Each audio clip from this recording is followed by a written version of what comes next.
अधिग्रहित भूमि के उचित मुआवजे की मांग को लेकर किसानों ने जल समाधि विरोध प्रदर्शन किया। सत्तारूढ़ शिवसेना शिंदे पार्टी के विधायक चंद्रकांत पाटिल भी इस विरोध प्रदर्शन में शामिल हुए।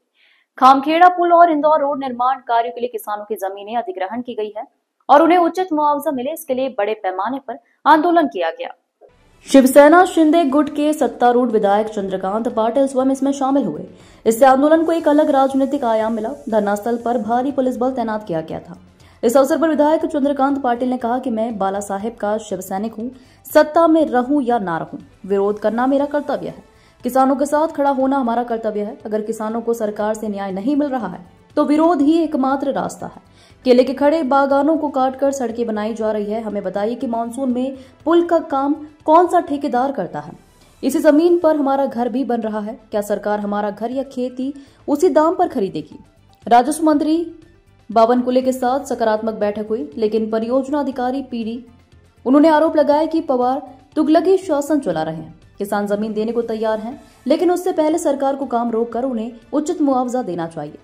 उन्हें जमीन दी जानी चाहिए। उन्होंने कहा, काम बंद करो, उचित मुआवजा दो, तभी हम जमीन देंगे, वरना हम विरोध वापस नहीं लेंगे।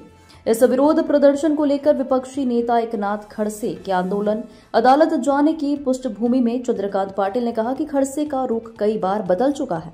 हाँ बिल्कुल, सिर्फ एक किसान ने पैसा ले लिया, इसका मतलब यह नहीं कि सभी ने ले लिया। यहाँ 100% किसान एकजुट हैं। प्रशासन के लिखित आश्वासन के बाद आंदोलन अस्थायी रूप से समाप्त कर दिया गया। हालांकि किसानों ने मुआवजे पर कोई ठोस फैसला होने तक संघर्ष जारी रखने का फैसला किया है। ग्लोबल इंडिया टीव्ही के लिए जलगांव से भीमराव कोचुरे की रिपोर्ट। काळामध्ये 4 महिन्यापासून शेतकरी हा घरदार सोडून ऊन वारा पावसामध्ये इथे ठिय्या करून बसलेला आहे।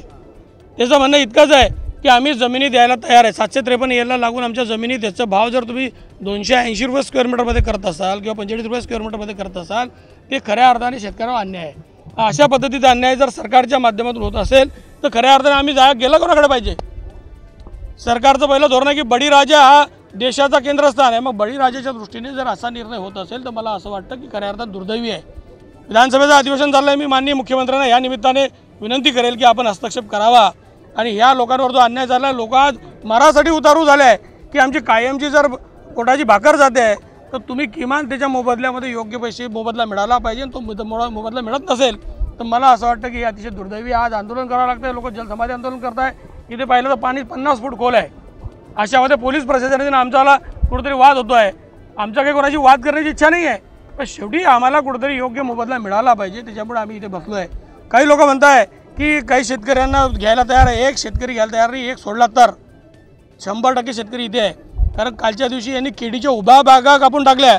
पावसाळ्यात कोणत्या रस्त्याचं काम चालू असतं मला समजून सांगा। आपण पावसाळ्यामध्ये काम करण्याचं प्रमाण आणलं आणि केळीच्या उभ्या बागा ज्या यांना आलेले घड आहे ते कापून टाकले। त्याचे व्हिडिओ तुम्ही बघितलाय का? त्याचा व्हिडिओ तुम्हाला दाखवतो। मग असं करणारं कोण असेल? हे प्रशासन करतंय की सरकार करतंय? जो करत असेल त्याचा खऱ्या अर्थाने निषेध नोंदवला पाहिजे। ते कोण असेल, सरकार असेल, प्रशासन मला माहीत नाही, पण अशा पद्धती होत असेल तर आम्ही 100% चूप असणार नाही।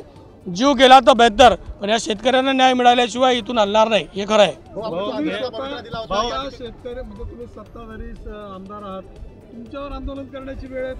मी बाळासाहेब ठाकरेंचा शिवसैनिक आहे। अन्याय जिथे होईल तिथे उठून उभं राहण्याची, पेटून उभं राहण्याची आमची मानसिकता आहे। सरकार जरी आमचं असेल तरी शेतकऱ्यांच्या बाजूने उभं राहणे काही गैर नाही। आणि हा खऱ्या अर्थाने अन्यायाचा पाढा आहे।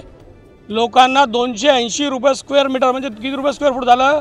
28 रुपये। 28 रुपये। आणि त्याच्यामध्ये बेल्टिंग मेथड जर 40% तुम्ही कट केलं किती रुपये आलं? 4 रुपये। अशाने जर जमीन सरकारची एखादी विक्री असेल या भावात आम्ही घ्यायला तयार आहे। सरकार त्याची जमीन तरी देणार आहे का या भावात? पण सरकारने जमीन द्यायची नाही, आमची जमीन हिसकून घ्यायची आणि त्याला पोलीस बळ लावायचं, जबरदस्तीने काम चालू करायचं, हे मला असं वाटतं हे निषेधार्थ आहे। आणि हा किमान 250 शेतकऱ्यांचा प्रश्न आहे। किमान 250 शेतकऱ्यांचा प्रश्न आहे आणि प्रत्येकाला त्याच्या आयुष्यामध्ये त्या शेतीवर त्याचा, आम्ही ग्रामीण भागात राहतो, आमचा मूळ व्यवसाय शेती आहे आणि शेतीवर उदरनिर्वाह करणाऱ्या शेतकऱ्याला ती शेती जाताना त्याचं जसं पोटचं बाळाचा तो काळजी घेतो शेतीची घेतो, तुम्हाला सांगण्याची नव्याने गरज नाही। पण अशा पद्धती होत असेल तर खऱ्या अर्थाने दुर्दैवी आहे। आणि मी सरकारमध्ये असेल किंवा नसेल, मी एक कार्यकर्ता आणि शिवसेनेचा पदाधिकारी म्हणून मी इथे या पद्धतीने आंदोलन करणार आहे आणि ते कायम करणार जोपर्यंत या लोकांना योग्य मोबदला मिळणार नाही तोपर्यंत।